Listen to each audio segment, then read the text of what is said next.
And then another good question is, how do you go about dealing with renters that trash the rental and leave you with big repair expenses? Do you carry insurance to cover that first and last month deposit, damage deposits, or what? Thanks for the videos and information. So the biggest thing that you can do to prevent this is do screening appropriately. So the better you screen the person on the front end, the less likely they are to trash your property and leave you with massive damages on the way out. So I would highly recommend that you sit down, speak with people in your market, figure out most companies' screening criteria, and then develop your own. And if you have anything that you want to incorporate in that, then I would go ahead and do so. I would also make sure that you take some classes on like the equal housing opportunity. Make sure you don't violate that stuff in any type of way. That's a big deal. And then other than that, I would say it's just part of the industry. It's part of the business. You kind of have to account for someone damaging your stuff at some point. I would hope it is a rarity, but not always. So all of the times that we have experienced this, it's been as a result of a resident that we inherited when we purchased the property. Very seldom are we left with really big damages when we have placed the individuals, because we make it very clear on the front end that, hey, we're going to have these properties for a really long time. We want you to take care of them. We're going to take care of them. Make work orders as you need. And if it's needed, we're going to fix it. We're going to fix it right the first time. We're not going to do any sort of deferred maintenance. We don't want those on our properties.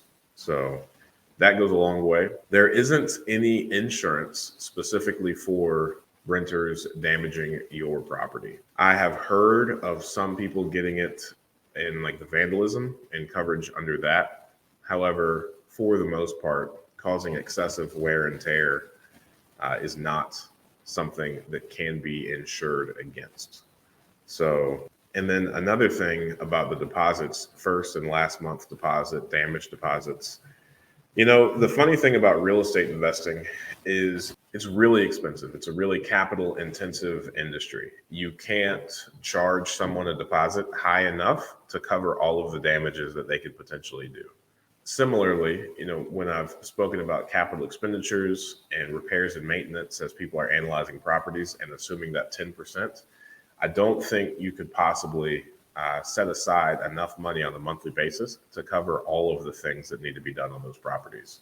So there's that. And same with deposits. No matter how outrageous the deposit, they could always damage a property far more significant than the amount that you could collect from them. So I would place a heavy emphasis on screening properly. I would place another heavy emphasis on having reserves and making sure that you're planning for that occasion where it will occur. And then the other thing that I would encourage everyone to do, which we're attempting to get better at, is regularly inspect the property. I know a lot of people that have a handful of properties will go around and hand deliver new furnace filters and maybe even install them yourself. That is a really good reason. Preventative maintenance is going to allow you to go in, see the property, see how people are living, and you can, you know, adjust and critique from there.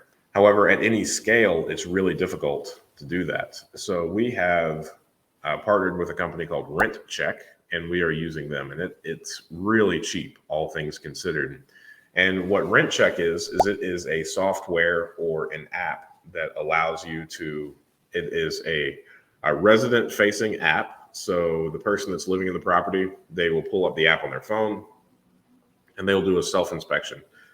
So Rent Check will prompt them to take pictures of all the rooms, anything in particular, like the electric service panel, the furnace filter, anything that you really want them to do, they will prompt the resident to take pictures of it. Now, as we have implemented this, it has allowed us to see several work orders, and it has allowed us to fix several things in these properties that the resident hadn't yet complained of.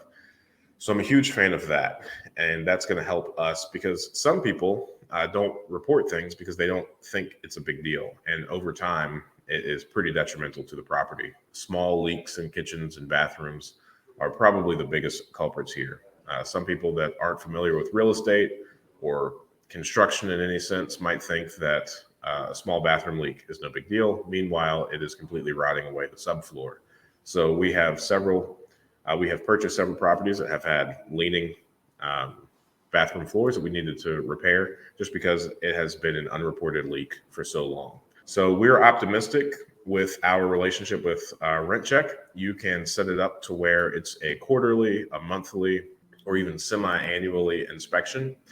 And we've had a significant amount of success with that. And the way that we are currently implementing that software is we're requiring people to do it. We're giving them like a 30-day window to complete it. And then if they don't get it done in those 30 days, then we will send them constant reminders. And if they just never complete it, then we have one guy that goes around and does them himself. So hopefully that wards away any big issues and big destruction. You know, we found on several occasions where people would have dogs in the basement and they would just be, pooping in the basement. And our straw was when this happened to us twice. It's just like, had we known, first off, that they had animals, second, that they were treating them this way, then we would have intervened significantly faster than just when they moved out. And it takes about $5,000 to completely remedy that situation, to remove all the dog poop, to sanitize, to seal, and then to like deodorize. It's a really difficult process. So Rent Check in our minds is our secret and our new tool and piece of technology that we can use to make sure that people are not destroying or running our properties into the ground. Because that is the exact opposite of what we want, right? We want to provide really quality housing for a very long time. Thanks for watching that clip. I thought that was a good question. And I think you can ask good questions too. Join us every Friday morning at 8 a.m. Eastern Standard Time for a live stream Q&A where we answer plenty of questions just like this one. In the meantime, consider subscribing to the channel if you want more of this content. And if you want to increase your deal flow, analyze properties better, and help me feed my family, click the link below for a free 7-day trial of PropStream.